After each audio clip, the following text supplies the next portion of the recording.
Bakit niya kaya nagawa yun? Have I not enough? May kulang ba sa akin? May mali ba sa akin? Pangit ba ako? Pangit ba ang katawan ko? Kapalit-palit ba ako? Then why? Bakit mo ako nagawang lokohin? Hello mga igan! Ito ang inyong bittersweet na kaibigan, si Inday ng Sibugay. Bago ko ibigay ang aking opinyon tungkol sa katanungang bakit ka ipinagpalit, huwag mo munang kalimutang mag-subscribe para maging updated ka sa mga susunod ko pang mga videos tungkol sa usaping pag-ibig dito sa All About Love in Love Radio.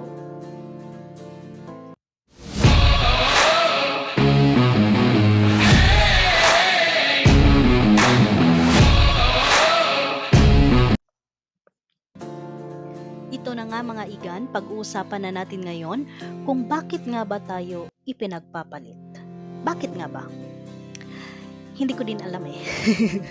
Okay, so sa totoo lang mga igan, para sa akin, sa opinion ko, walang tamang rason kung bakit tayo ipinagpapalit ng mga ng mahal natin. So hindi natin alam kung may nagawa ba tayong mali, kung may attitude ba tayo na hindi niya nagustuhan, napagod ba siya, hindi natin alam yon.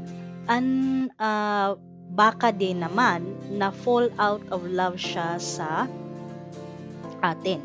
So yun, parang medyo valid yon para sa akin.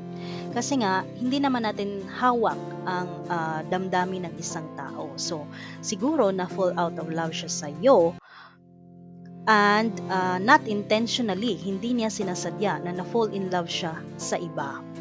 So, kahit nasabihin natin na ang tagal na namin, marami na kaming pinagdaanan, kilala na namin ang isa't isa, hindi natin masusukat doon sa tagal ng pagsasama nyo. Kasi nga, may iba, di ba nga, si Kathniel, Kimchi, di ba nga, they've been together for more than a decade. Pero, naghiwalay pa din sila. Meron din namang iba na months lang or month nga lang eh, di ba? So, sa doon sa ikli ng pagsasama nila, naglast sila. Hindi talaga natin masasabi kung kailan tayo ma-in love sa isang tao. So medyo para sa akin, medyo valid yung na fall out of love siya. Ang hindi lang valid is yung hindi niya sinabi ang totoo. So sinikreto niya kasi nga may kataga din naman na sinusunod na hindi ko din naman alam kung bakit nila sinusunod yun. Okay? So just be honest. Okay? So be honest sa mga partners ninyo. So kung na-fall out of love ka, sabihin mo yung totoo. Masakit man siya, well at least nagpakatotoo ka. So masasaktan mo man siya, sa iyo galing ang rason. Sa iyo niya nalaman yon, kasi mas masakit kung sa iba niya nalaman or kung siya yung nakaalam, tapos pag kinonfront ka pa, magdi-deny ka, ganyan kayo eh, diba? So dapat sa iyo nanggaling yon, pag-usapan yung mabuti, because you're in a relationship. Hindi naman puro saya lang, hindi naman puro tuwa, diba? So kasama din yan yung sakit. So dapat you when you enter into a relationship, you have to be committed. Okay? So ibigay mo din naman yung part mo. So hindi naman deserve ng mga partners natin na lokohin natin sila. Walang taong deserve na lokohin. Okay? So just be honest in your relationship. Okay? So bakit ka ipinagpalit? Siguro doon sa tanong na yun, mas mabuting wag mo nang itanong. Diba? Kasi pag, di ba nga, hindi ko alam kung napansin nyo ha, sa mga movies, pag tinatanong natin yung guy or yung girl kung bakit mo ko ipinagpalit? Anong nagawa ko? May kulang ba? Ganon. Ah, 'Di ba? Parang hindi din nila alam kung anong eksaktong sagot. Okay, so bakit ka pa magtatanong? Wala ka din namang makukuhang tamang sagot. So hindi din nila alam 'yon. Sa palagay ko hindi din nila alam ang tamang isasagot sa iyo kasi hindi din nila alam kung kailan sila na fall out of love sa iyo. Okay, so parang sa relationship kasi para sa akin, importante ang understanding eh. Kung nagkakaintindihan kayo at nirerespeto niyo yung isa't isa, nasasabi niyo talaga. So you cannot keep a secret if you are in good relationship or may pundasyon ang relasyon niyo. Okay, so kahit masakit, masasabi mo talaga sa partner mo 'yon. At saka para din sa akin, you have to build trust. Importante kasi 'yun eh. Kung may tiwala ka sa partner mo. Pero wag ka din namang makampante.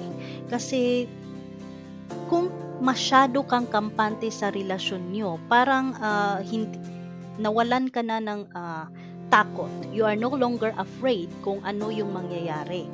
Or kung maghihiwalay pa ba kayo. So nawala na yun sa sistema mo. Kasi kampante ka na eh. So para sa akin, wag kang makampante. So you have to make a move. Okay? So dalawa kayo diyan. So gumawa din kayo ng mga paraan para mag-work yung relationship nyo. Huwag niyong hayaang isa lang ang kumikilos para maging matibay ang pundasyon nyo. Dapat dalawa kayo. So huwag masyadong kampante. Okay? So I guess yun lang ang masasabi ko sa mga taong ipinagpalit. Walang rason doon, mga inday, mga dudong. Talagang nangyayari yun, especially kung bahagi ka lang ng chapter ng buhay ng isang tao. Hindi talaga kayo ang nakatadhana. So dapat nating tanggapin yun. Bahagi lang sila ng buhay natin at hanggang doon lang kayo. Okay?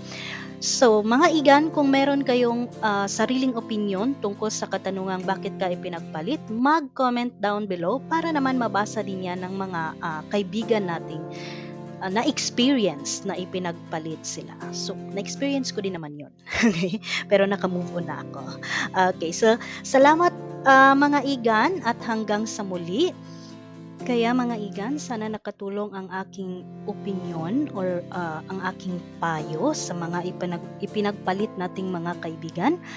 At sana hindi na or wala nang maka-experience ng ganon. Pero I think imposible yun. Kasi meron talagang makaka-experience ng ganon. Kaya ang masasabi ko ay magpakatatag kayo at isipin nyo na lang na maybe you are not meant for each other. Okay?